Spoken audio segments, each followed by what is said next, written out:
Why the f you think I would go sit here and take out $30,000 and go chill out? I'm rich.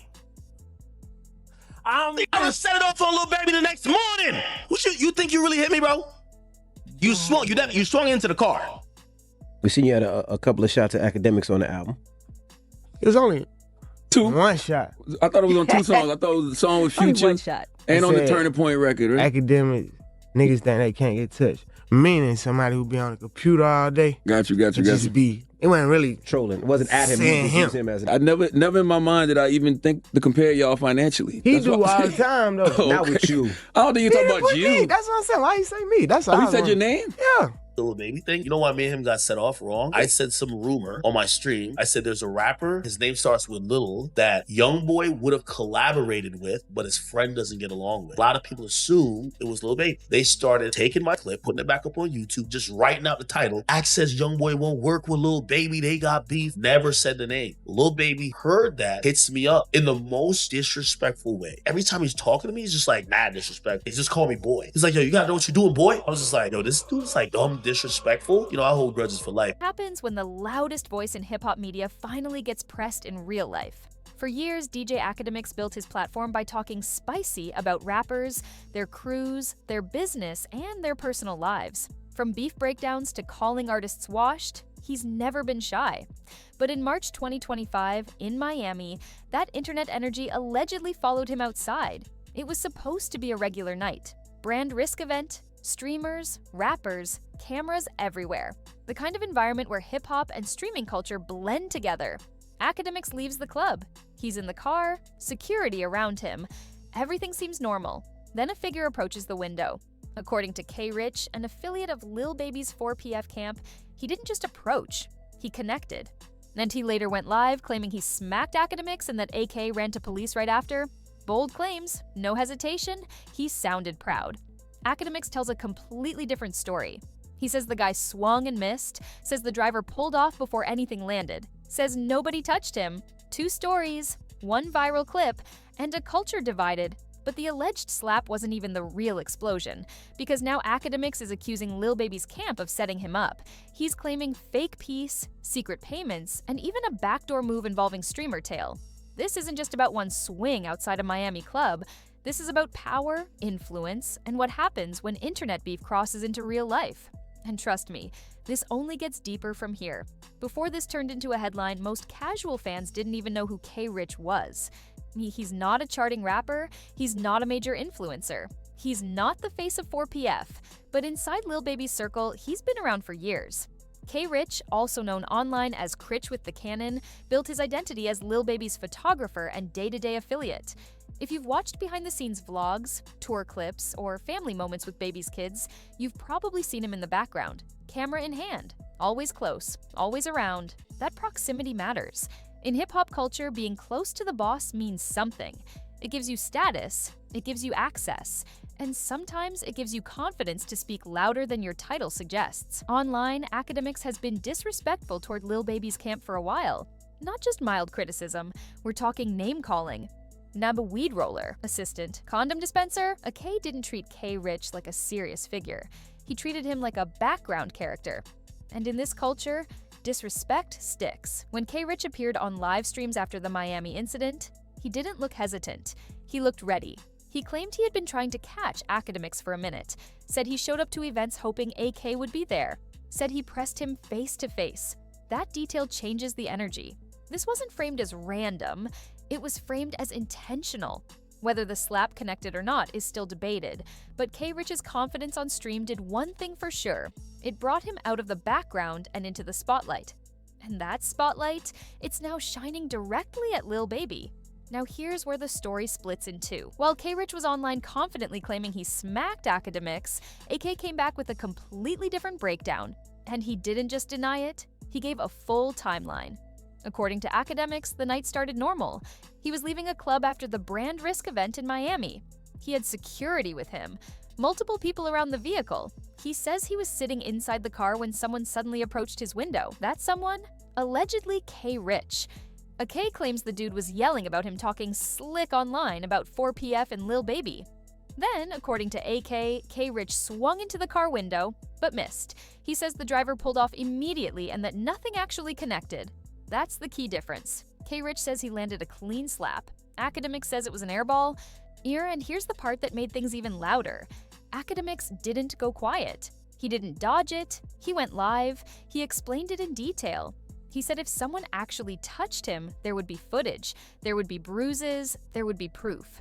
Instead, what exists is K. Rich talking about it proudly. K also made something clear during his response. He's not a street guy. He never claimed to be.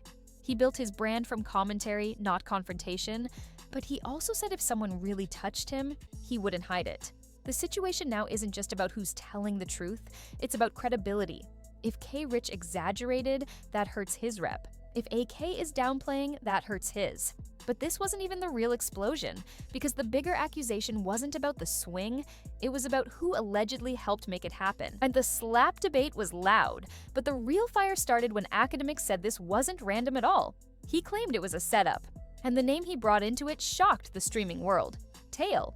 For those who follow streaming culture, Tail is known as part of Kai Cenat's AMP circle. He's not just some background guy, he's connected, recognized, trusted in those spaces. According to Akademiks, earlier that same night at the Brand Risk event, he and Tail had a face-to-face conversation. They supposedly cleared old tension about past issues from 2020.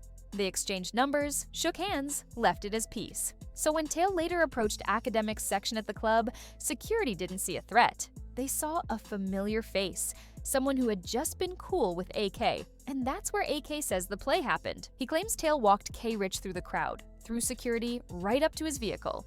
Then, at the last second, Tail allegedly stepped back, leaving K. Rich in position to confront him. Akademiks says he didn't even realize Tail was part of it until after. He claims his security told him K. Rich was later seen leaving with Tail in a Lamborghini. In street terms, Akademiks labeled it a backdoor. That word carries weight. It implies betrayal. It suggests someone used trust as access. AK says he called Tail multiple times after the incident. No answer. Not that night, not the next morning, silence. Tail hasn't publicly broken down his side in detail. And that silence, it's adding fuel. Because now the narrative isn't just about a confrontation, it's about whether someone played both sides, smiling in your face earlier, not then allegedly opening the door for pressure later. And if that part is true, this isn't just internet drama anymore. Just when people thought the situation couldn't get messier, Akademiks dropped something nobody saw coming. He claimed Lil Baby's team once paid him $30,000. According to AK, the payment happened before one of Lil Baby's recent album releases. The purpose? To keep things neutral, to avoid heavy criticism, to not sabotage the rollout. That changes everything, because now this isn't just about internet beef. It becomes about business relationships behind the scenes. Akademiks has a massive platform, millions of followers across YouTube, Twitch, and X. When he supports an album, it trends. When he trashes one, the narrative shifts fast. In today's music industry, media personalities can move public opinion almost instantly. So if Lil Baby's team allegedly paid for neutrality, that suggests there was some level of working relationship. Akademiks says he honored it, says he kept things respectful, says he didn't attack the album. But now, after the Miami incident and K. Rich going live, he feels played. From his perspective, how can you pay for peace publicly, but allow your camp to press him privately? That's the contradiction he keeps pointing at. Lil Baby hasn't confirmed or denied the $30,000 claim. No receipts have been publicly shown. No official statements have been made. But the allegation itself is powerful. If true, it shows how artists and media quietly manage narratives. If false, it's a serious accusation that questions credibility. Either way, it raises a bigger question. Was the truce real, or was it temporary business strategy? Because once Akademiks said he's taking it out on the boss, this stopped being about K. Rich entirely. And that's when things escalated into something much bigger. This is where the temperature really changed. Akademiks made something clear. He's not beefing with K. Rich. In his words, K. Rich is just an affiliate, a worker, someone with no real leverage. Instead, AK said he's directing all his energy toward Lil Baby himself, the boss. And that's a serious move. On live stream, Akademiks claimed he's going to cost Baby millions. He said he's done being neutral, done protecting the brand, done holding back criticism. If he feels disrespected, he's using his platform to respond. And let's be honest, his platform is massive. Akademiks built his career off controversy. From covering drill rap in Chicago to going at artists like Meek Mill and Freddie Gibbs, he knows how to keep narratives alive. When he fixates on someone, it becomes daily content. Clips go viral, blogs repost it, social media reacts. That type of exposure can hurt an album rollout. It can shift public perception. It can create noise that artists have to constantly address. But here's the twist. Before this Miami situation, Akademiks had actually been supportive of Lil Baby's recent music. After the supposed truce mediated by Rod Wave, things seemed calm. He wasn't attacking Baby's drops. He wasn't stirring drama. Now, that's over. He says Baby's money isn't good over here anymore. That's not just frustration. That's a public declaration. And when someone with millions of viewers says they're going to focus on you for the next year and a half, that's not small. But here's the real question. Does Lil Baby even respond? Or does he stay silent and let Akademiks talk into the wind? Because how Baby handles this next move could decide whether this cools off or explodes even further. Once Akademiks declared war, the culture started watching closely. But what made this situation even more interesting wasn't loud responses. It was the silence. Lil Baby didn't jump on live. He didn't post a cryptic tweet. He didn't drop a diss record. Nothing direct. And in today's internet era, silence can mean a lot of things. It can mean guilt, it can mean strategy, or it can mean you simply don't see the situation as worth responding to. Meanwhile, streamers and bloggers started weighing in. Some sided with Akademiks, arguing that if you talk heavy online, you should be ready for real-life consequences. Others said physical confrontation over internet commentary is unnecessary and only escalates things.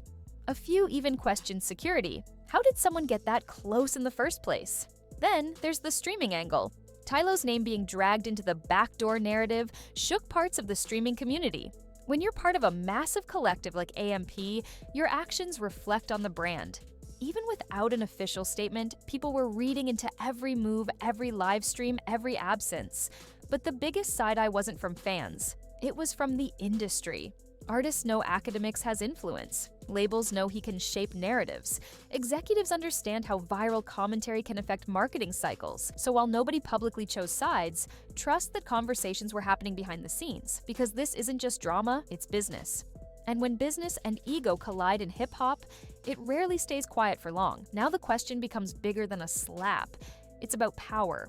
Who really controls the narrative in modern hip-hop? The rapper or the media personality? Here's where this situation gets deeper than a club confrontation. This isn't just about whether someone got slapped, it's about who controls the story afterward. In today's hip-hop landscape, media personalities aren't just commentators, they're amplifiers. DJ Akademiks built his platform by reacting, critiquing, exposing, and sometimes provoking. With millions of followers across YouTube, Twitch, and social platforms, he can push a narrative instantly, and that's power. Lil Baby, on the other hand, represents traditional artist influence. Billboard hits, arena tours, brand deals, streaming numbers in the billions. He doesn't need to talk every day to stay relevant. His music does that. So when conflict happens between a media giant and a rap superstar, it becomes a battle of influence versus reach. Akademiks controls conversation cycles. Baby controls culture momentum. If Akademiks decides to criticize every move, highlight every controversy, or question every business decision that shapes perception, even if it doesn't affect sales directly, it affects online discourse. And discourse spreads fast. But here's the flip side. Artists have something media personalities don't: fan loyalty. When fans feel their favorite artist is being unfairly targeted, they rally, they defend. Like they flood comment sections, they stream harder, they show up louder. That's why this situation feels like a chess match instead of a street altercation. One side uses microphones, the other uses music, and both understand the value of narrative. Because in 2026 hip-hop, controlling perception can be just as powerful as controlling the charts, and whoever wins the narrative battle often wins everything else. So where does this actually go from here? That's the real question. Right now we've got 3 moving pieces. Akademiks speaking loudly and consistently, Lil Baby staying silent, and K. Rich standing on his claims publicly. That's an unstable triangle. If Baby continues to ignore it, he might be betting that silence kills momentum. In hip-hop, drama fades when the bigger name refuses to feed it. No response means no headline. I know headline means the algorithm eventually moves on, but there's risk in that, because Akademiks thrives on sustained narratives. If he really decides to dedicate months to criticizing, exposing, and dissecting everything connected to Baby, that constant spotlight could slowly chip away at perception. Not necessarily sales, but reputation. On the other hand, if Baby responds directly, it escalates instantly. One Instagram story, one interview clip, one lyric, and suddenly, this isn't media drama anymore, it's official rap beef. And rap beef sells, but it also attracts unwanted attention. Industry politics, brand pressure, sponsors asking questions. Nobody at Baby's level wants unnecessary noise when deals are involved. Then there's K-Rich. If consequences come, they won't be loud. They'll be subtle. Less visibility, fewer appearances, or maybe nothing at all. At this stage, it's not about who swung first. It's about who moves smarter next. Because in today's culture, the loudest moment isn't always the most important one. The strategic move after the noise, that's what really decides everything.